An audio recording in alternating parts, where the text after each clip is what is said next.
But that, whatever. Let me tell y'all about this. I had an attitude, and I told my grandma on him, and I tagged my auntie Imogene so she could show his picture to my grandma because I was mad that this 6'2", beautiful, pretty teeth, smell good, nice hair man had them pants that he looked like he took and tried to wrench them out, I'm from the country, and just twist them pants, and them pants were so rough, dry, and I had an attitude. I've had an attitude all week. They got me, fam. They said that's why you ain't got no man, because he's single. They got no pants wrinkled. That's how you know he's single. Right, because his wife would not have let him. Yes, they was like, you missed that one. I said, I roll my eyes at him. Grandma told us, that gonna be your man. I said, Grandma, not that, because I roll my eyes at him. I'm mad about the pants. I had an attitude. But anyway, I got an attitude because we got it. We coming so close to the end of this show. But Fallon, I want you to jump in really quick. Okay. And like I was saying before we left, I had a question about when you're actually dating someone and you guys have started dating and you started having sex. Sex is a part of the daily routine or weekly, however much, and then you decide to pull back. And I've had instances where I've seen it where my guy friend, like I said, he had this happen to him and they had a child. And then she said, I'm not having sex with you no more until you marry me. And he proposed to her, but then he didn't marry, he didn't follow through. Elaborate on that. Yeah, I mean, it happens, but you have to make sure that he is on board. You can't do it, because just as easy as you start having sex with that person, you can stop. You know, like, nobody's perfect. We all make mistakes. So, you know, if you started out doing it that way, you can just simply say, I don't want to do it like this anymore. You can, just like, you know, before we got saved, we were living in sin, right? You know, and we were, you know, doing all these different things, but we just woke up one day and made a decision that we're going to live for Christ, and we changed. You know, and we allow him to change us. It's the exact same thing. Just as easy as you start having sex with that person, you can stop, and you can start, you know, doing it God's way, but it has to be a mutual decision between that woman and that man. It cannot just be that woman saying, I'm going to do this. I mean, you need to, I'm going to stop having sex with you until we get married, because of course the guy's going to feel like he's pressured at that point. You don't ever want a guy to marry you because he feels pressured. That's not going to ever work. No, P, you better ask somebody. I can tell somebody that ain't going to work. January 28th, I'll be divorced 6 years, because that ain't going to work. That's not going to work. I've been there, done that, got a t-shirt, a mug, and a bumper sticker on the back of my car said she made that man marry her. But, call him, he'll tell you. But, girl, I cried like a fool. I get married, I got all these children, and I ain't married, and this ain't life.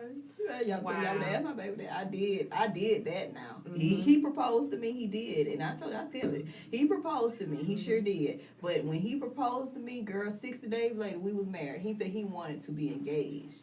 I was his second wife, and he wanted some time to be engaged, but he loved me that much that he would have married me, and I ain't having this baby with my last name home. Oh, And wow. we got married a month before I had my second child. Wow. Big and pregnant and married, and that was a forced situation. Yeah. No shame in my game. Yeah. And I'm talking to cry like a fool. We called the wedding off, and I cried that from that morning.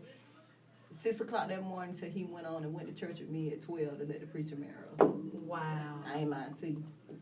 Yeah, And that was 6-7 years of trying to make that work. Make him, because it's like so you forced him to be there. Oh yeah, I forced that, and I said it on air. So y'all take it, copy it, share, screenshot it, send it back, whatever. But yeah, I did that. Now I did. But maturity has brought about a lot of changes in our lives, and I really do appreciate him for even sticking in the time that we stuck it out, knowing our foundation was just shot from to begin you with. Really didn't have one. Just because we had the children, we did not have to do that, and I was just adamant. We got to cry like a fool. Yeah. But anyway, so I found that video. Oh, okay. But and the one last question, I had someone text me and ask, how do you separate wife duties from girlfriend duties? To me, it's really simple. You know, the when you're dating anyway, it's really the guy is leading the relationship. So the only way you're gonna kind of start acting like a wife is if you done jumped in position and you trying to lure him in and woo him over and all that. No, remember, ladies, you are the prize.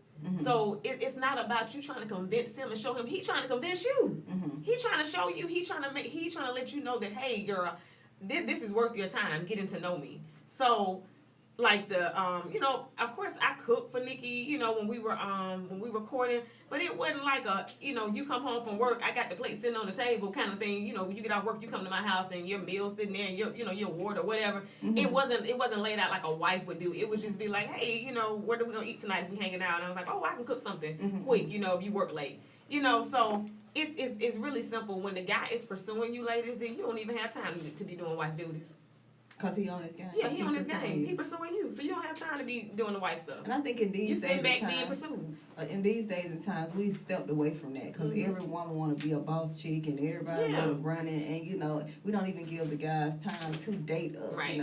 I believe it's a two-way street, especially from after being married. Sure, I will pay for a date eventually, but I feel like you should date, like you should. They should court you. They should take you out. Yes. I don't the Netflix and chill. I got cable to come to my house and eat. And you can call me bougie for that if you want to, but I had a guy to tell me that a movies is not a good first date. You don't go to the movies with a guy on the first date. How you gonna get to know somebody sitting up in a movie that you got to be quiet in? A man told me that. Yeah. And then on top of that, all this, we can chill at the house, I can cook, we can watch a movie, which always leads to something else. You know what I'm saying? Or they gonna try to lead there in your attitude because you won't go there with them. That's why I think that you should go. But these things came to me with time. Was I always on that? No.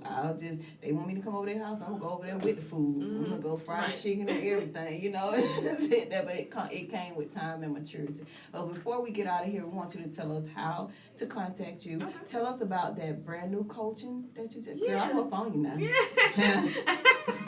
Stalker. over here, because I need all my life to get together over here. So she has a coaching session. Tell us about what you're doing and how we can contact you.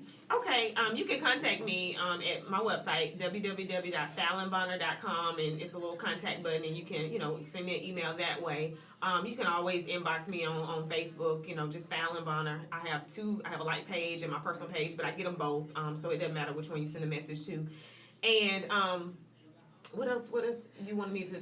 The relationship. Oh, the one-on-one relationship, yeah. So the one-on-one relationship coaching came about because I was getting so many inboxes and so many emails about, women asking me about this specific situation. Like, I hear your broadcast and I'm hearing everything you're saying, but this is what I'm going through. Like, this is what's reality for me. And they were like, I'm talking about long, lengthy emails and messages and inboxes. And I was like, this is going to require a phone conversation. You know what I mean? This is not something that I can just sit here and message back and forth. So I started the one-on-one coaching where we're going to sit down and we can dig deep, because a lot of times what's going on with you and why you're single is not really the guys, it's the women. It's you. And it's something deep that and we need to get to the root of it. And that's what we do in those, is whether you do a 30-minute or an hour. I call them my girl talk sessions, and I have 3 different packages. I have acquaintance stuff. Yeah, I have an acquaintance, girl. Yeah, you just want to chat it up, okay? 30 minutes. But then if we're friends, you want to talk for about an hour. You know how you talk about it, a little long with your friends. But we BFFs. Girl, go ahead and get the 3 1-hour package. Because listen, girl, I need to tell you, I need you to hear everything. I need to pour my heart out. So I have those 3 different packages, and you can find it at fallonbonner.com. And it's just a way for us to really, truly usher you and get you on the path to truly get in a position so your man or God can find you. And typically it happens pretty soon after. You can look on the page. There's some testimonials at the bottom of people that I've actually, coached and have watched Nikki and I. And I think 3 of the people are married, and 2 of them are, single and waiting. So. Look at her. I got an attitude. Anyways, we're going to go ahead and wrap it up before Courtney cut me out the air.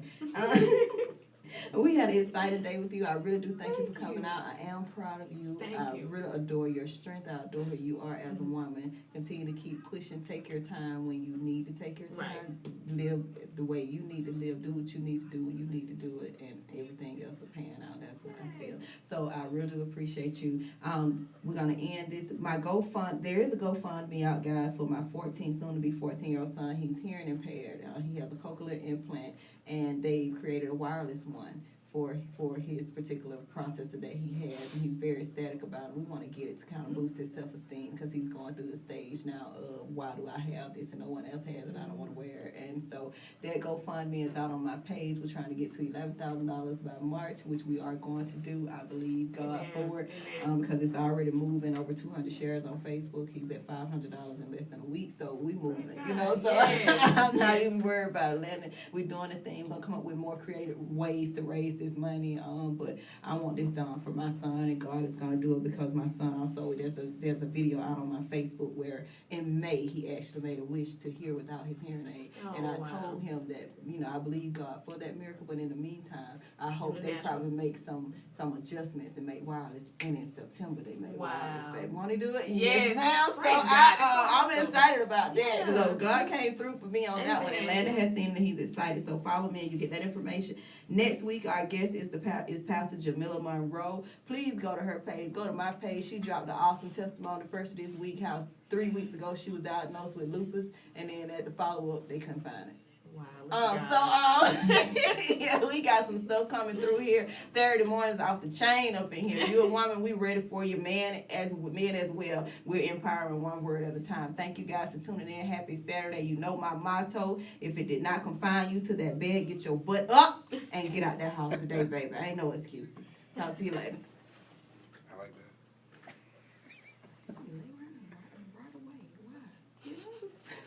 I love what you're doing. Like, and I was listening to you, and I wanted to tell you that